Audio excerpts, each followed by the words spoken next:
Welcome back to Film Snob HQ. We are still on the road to Avengers Doomsday. We are nearing the halfway point of Phase 3 of the MCU, also known as the fourth era of Marvel, the final Fox years. We've had some incredible team-up movies so far with Captain America Civil War. We've had some great new characters introduced with Black Panther showing up and Spider-Man showing up in Civil War, with Doctor Strange having his own film. We've had some great Fox characters like Deadpool and some less strong films like Fantastic Four and X-Men Apocalypse. Today we're going back to the MCU, and this is the first hybrid release. It's the first time that other studios played nicely with each other. Marvel wanted to distribute a certain character, but Sony had the rights, so they negotiated, and because of that, we were delivered with the masterpiece that is Spider-Man Homecoming. This is a film that was hotly anticipated, and it needed to do well because we'd seen 5 Spider-Man films previously. So we needed something that was going to be special and, I suppose, not retread old ground. If you look at Amazing Spider-Man and the first Spider-Man film, as I said in my videos, they're kind of very similar beat for beat. So we needed something that wasn't going to be an origin story, but needed to be interesting and different enough while still feeling like Spider-Man. And this one knocks it out of the park. Tom Holland is excellent. I love Tobey. I love Andrew. They're both fantastic as Spider-Man, but this is the first actor who felt like a child playing Spider-Man. Felt like he was a teenager and age appropriate, which we hadn't had before. Both Tobey and Andrew felt a little bit older. It's set in high school, and pretty much every scene is in high school for the most part. It's so high school centric, which is perfect for this type of film.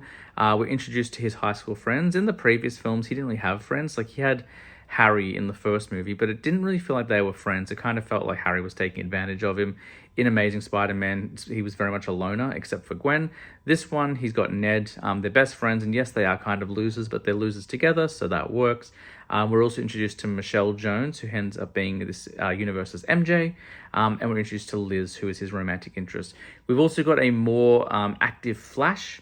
Flash Thompson was in the first movie, and the Amazing Spider-Man actually as well, but wasn't in it for huge parts of the film. This one, he's constantly showing up, and he's a different kind of bully. He's not an aggressive football jock bully. He's an intellectual bully. He kind of makes fun of him in a more kind of, I guess, online kind of stalkery way, which is kind of creepy and upsetting, but really works for the time. We can't keep looking at jocks being bullies. We need to evolve and go past that. I think it works really well. Tony Revolori is fantastic in the film.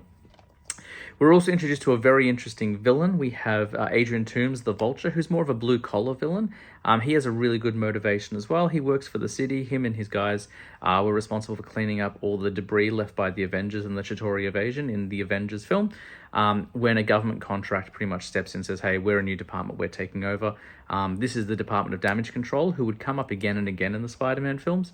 And they're owned by Tony Stark. So at the risk of him putting out of a job and losing his house and family, Adrian and his team decide to evolve with the times. They start stealing alien tech and using that to their advantage, and thus the Vulture is born. What I like about this film is it's a coming-of-age story. It's just about going to high school and trying to fit in, and whether you're a cool teenager or an awkward teenager, or you happen to have the powers of Spider-Man, it's really hard to fit in with everyone and be accepted for who you are. We have Marissa Tomei returning as Aunt May, and she's really great in the role. She's also probably the first age-appropriate Aunt May. For some reason, they always went really old with Aunt May in the previous films, and I like... oh my goodness, I've forgotten who plays the one in the first one. I'm so sorry, but she's wonderful. And of course, we had Sally Field in the Amazing Spider-Man. Both wonderful. Rosemary Harris.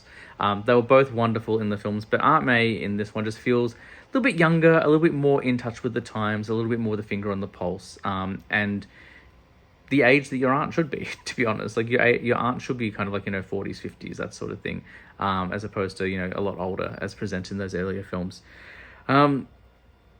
Tony Stark shows up. I know when it was revealed that Iron Man was going to be in this film, people were worried that he was going to overstay his welcome and kind of take over. I think he's used very well in the film. He shows up at very pivotal points in the plot, but never overstays his welcome. And that final fight is entirely Spider-Man versus Vulture. He gets to do it all by himself. It's fun. It's great. My only critique is there's not enough web slinging. I'd like to, because he was in the suburbs most of this film or in school, there's not a lot of high buildings for him to swing on. But otherwise, really great Spider-Man film. I love this one. Spider-Man's definitely showing up in Doomsday and Secret Wars, and if we don't get a black suit in Secret Wars, I will eat my hat. Ned Leeds and Michelle, will they show up? I think they probably will.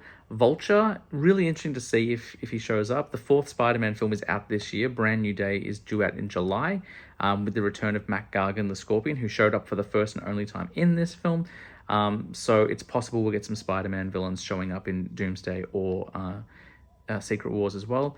We also had a very brief cameo from Childish Gambino, Danny Glover himself. Nope, Donald Glover. Got the Glovers mixed up. And he plays Aaron Davies, the uncle of Miles Morales. That tease was made back in 2017. We haven't seen it acted upon since, except for in Across the Spider-Verse in a very brief blip cameo. It's time for the Prowler to show up. He needs to show up as well. Great flick. If you haven't seen it, what are you doing? This one's wonderful. If you have seen it, watch it again. Next up is Thor Ragnarok.